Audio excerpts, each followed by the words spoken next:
Good morning everyone. आज date है 21 सितंबर। तो आज के सभी मोस्ट इंपॉर्टेंट करंट अफेयर जो हमारे एग्जाम के लिए इंपॉर्टेंट हैं उन्हें हम इस वीडियो में कवर करेंगे। तो चलिए बिना देरी किए वीडियो की शुरुआत करते हैं। सबसे पहले हम देखेंगे 21 डेज़ का चैलेंज जो हम डेली फॉलो कर रहे हैं। डेली आप प्लीज़ मैं आपसे रिक्वेस्ट कर रहा हूँ कि प्लीज़ आप इसको फॉलो करिए, डेली फॉलो करिए। आप खुद में इतना चेंज पा जाओगे 21 डेज़ के बाद कि आप खुद इतना खुश होकर के मुझे थैंक यू बोलोगे कि सर आपने क्या स्टार्ट किया है, मज़ा आ गया इसको फॉलो करके। बस आप 21 डेज़ सिर्फ और सिर्फ 21 डेज़ फॉलो करके देखिए। बिलीव मी बहुत फ़ायदा होने वाला है, बहुत ज़्यादा फ़ायदा। क्योंकि इसको फॉलो करने में सिर्फ 1% ही सफल होते हैं। तो हमें आप सबको मिल करके उस 1% में आना है। तो 1% में आने के लिए हमें सिर्फ और सिर्फ ये 5 टास्क फॉलो करने हैं और ख़ुद को ईमानदारी के साथ डेली 5 में से जितना नंबर प्राप्त होगा वो कमेंट करना है। कमेंट क्यों करना है? क्योंकि जब कमेंट करोगे आप तो फिर आप डेली एक जिम्मेदारी के साथ आओगे कि मैंने कल किया था, आज भी मुझे कमेंट करना है। क्योंकि मुझे अपना रूटीन मेंटेन करना है डेली बाय डेली। तो अगर आप ये चीज़ फॉलो करोगे 21 डेज़ तक तो फिर श्योर शॉट है कि आप अपने आप में बहुत ज़्यादा बदलाव देखोगे, जो कि हमें एक अच्छे रिजल्ट लाने में मदद करेगा। तो फिर आपको फॉलो करना है और कमेंट करके बताना है कि कितना मार्क आपने गेन किया है। ओके, तो चलिए वीडियो की शुरुआत करते हैं। सबसे पहले एक कोटेशन के साथ जो हमें एक अच्छा इंसान बनने में मदद करता है। देखिए क्या लिखा है। ये आज का जो कोटेशन, ये लाइन है, ये प्योर मतलब एकदम अच्छे तरीके से सूटेबल किसके बैठेगा? ये विद्यार्थियों के ऊपर। क्या लिखा है? भूखा पेट खाली जेब सच्ची पढ़ाई विद्यार्थी को जीवन में सफल बनाती है। इसका मतलब क्या है कि भूखा पेट, आप लोग होता है ना कि कोई कंडीशन होगा आपके पास बुरा सा बुरा, तो फिर आप उसको लेकर के रोने लग जाते हो कि मेरे पास ये नहीं है, मेरे पास वो नहीं है।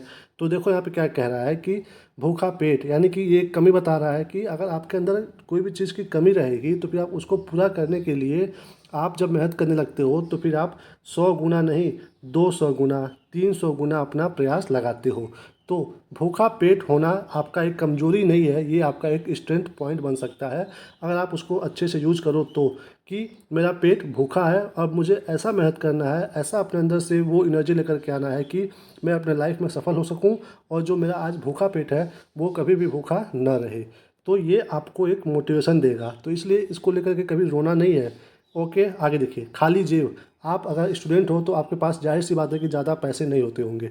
तो इसे आप लोग अपनी कमजोरी मत बनाइए, इसे अपना स्ट्रेंथ बनाइए कि ठीक है मेरे पास 2025 तक इतने पैसे हो जाएंगे कि मैं अपनी मर्ज़ी से जो चाहूँगा वो खरीद सकता हूँ।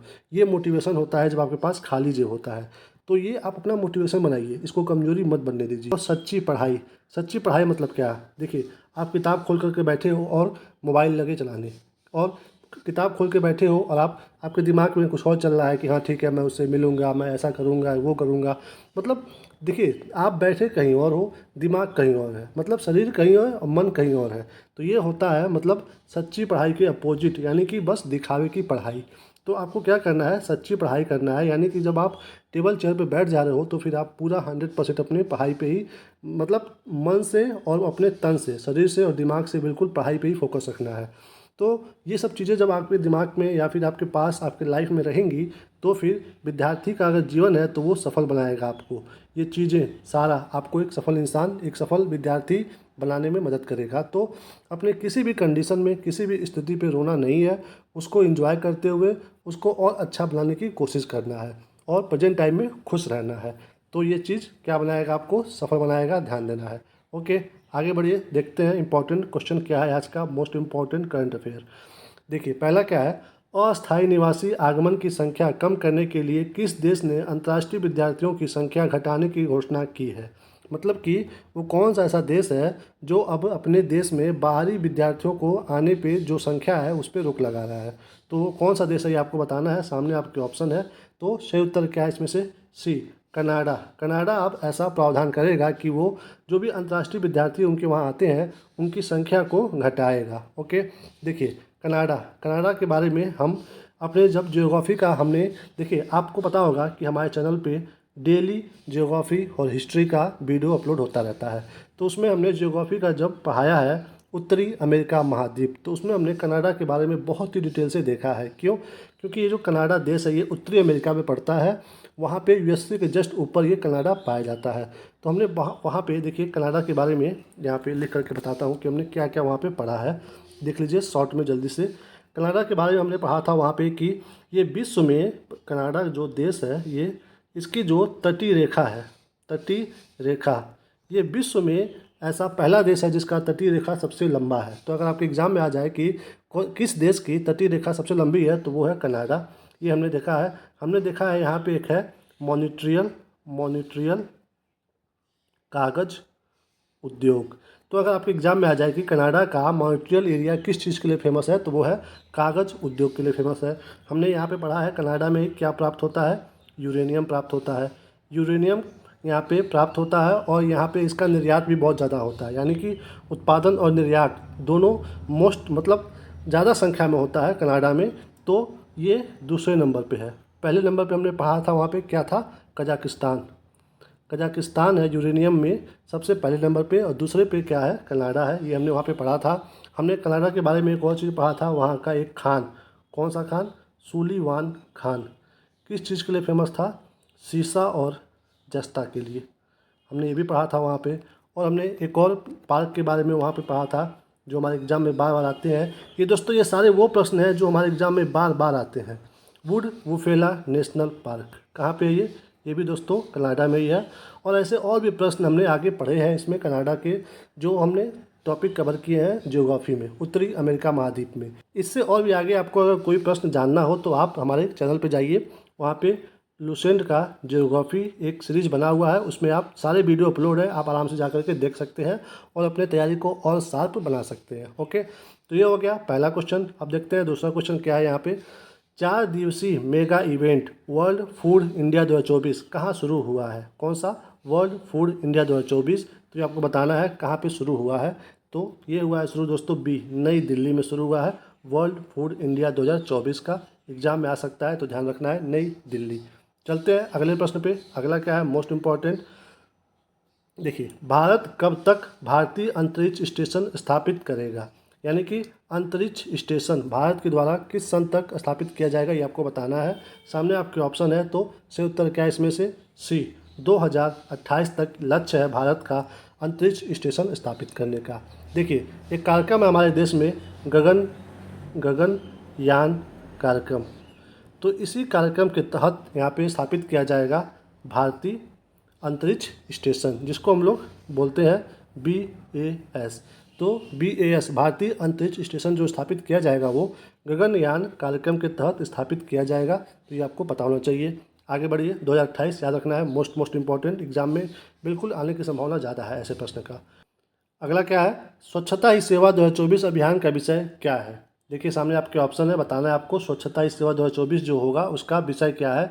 ऐसे प्रश्न हमारे एग्जाम में आते रहते हैं कि विषय भी पूछ देता है। तो सही उत्तर क्या है इसमें से, ए, स्वभाव स्वच्छता, संस्कार स्वच्छता। ये है विषय स्वच्छता ही सेवा 2024 का, इंपॉर्टेंट है, ध्यान देना है। इसी से संबंधित एक सम्मेलन हुआ है जिसका नाम है सफाई मित्र सम्मेलन।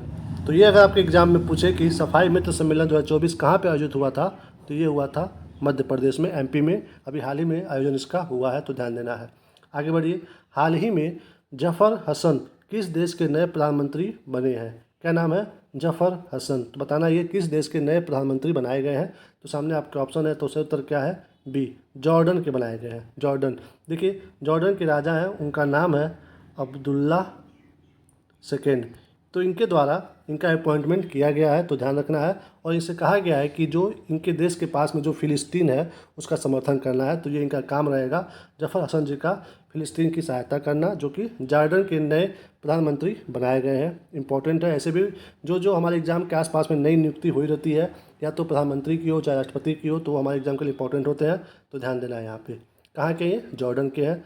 आगे देखिए, अगला प्रश्न क्या है, हाल ही में खबरों में रहा पेंच टाइगर रिजर्व किस राज्य में स्थित है। देखिए दोस्तों, जितना भी टाइगर रिजर्व है, नेशनल पार्क है, वाइल्ड लाइफ सेंचुरी है हमारे देश में, वो सब इंपॉर्टेंट होते हैं। लेकिन एग्ज़ाम के आसपास 3 से 6 महीने के आसपास में जो न्यूज़ में होते हैं उनका इंपॉर्टेंस और ज़्यादा हाई हो जाता है। तो इसलिए ऐसे क्वेश्चन को यहाँ पे ऐड किया जा रहा है कि अभी चर्चा में है पेंच टाइगर रिजर्व, तो किस राज्य में है, ये हमारे एग्जाम में आने की संभावना बहुत ज़्यादा बन जाती है। तो देखिए, कहाँ पे ये, मध्य प्रदेश, डी, मध्य प्रदेश में है पेंच टाइगर रिजर्व।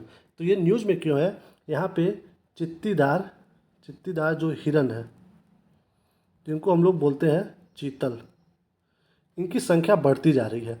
और जब संख्या बढ़ती है तो वहाँ के जो मतलब जो इन्वायरमेंट होते हैं वहाँ पे, जैसे मान लीजिए कि एरिया कम है, लोग ज़्यादा हो गए, पर्यावरण के जो भी मतलब खाने की चीज़ें होती हैं वो यहाँ पे कम पड़ रही है, शॉर्टेज पड़ रही है, तो इसलिए ये चिंता का विषय बना हुआ है। तो ये चित्तीदार हिरण यहाँ पे संख्या ज़्यादा हो रहा है, कहाँ पे, पेंच टाइगर रिजर्व में, जो कि डी मध्य प्रदेश में है। तो न्यूज़ में है, ध्यान रखना है आपको। आगे बढ़ते हैं, चलते हैं अगले प्रश्न पे। अगला क्या है, जूनियर विश्व भारोत्तोलन चैंपियनशिप 2024 में भारत के धनुष लोगानाथन ने कौन सा पदक जीता है? किसमें? देखिए, विश्व भारोत्तोलन चैंपियनशिप में। तो बताना है आपको कौन सा पदक ये जीते हैं, धनुष लोगानाथन जी। सामने आपके ऑप्शन है, तो कौन सा जीते हैं ये? कांस्य, सी कांस्य पदक जीते हैं ये धनुष लोगानाथन जी।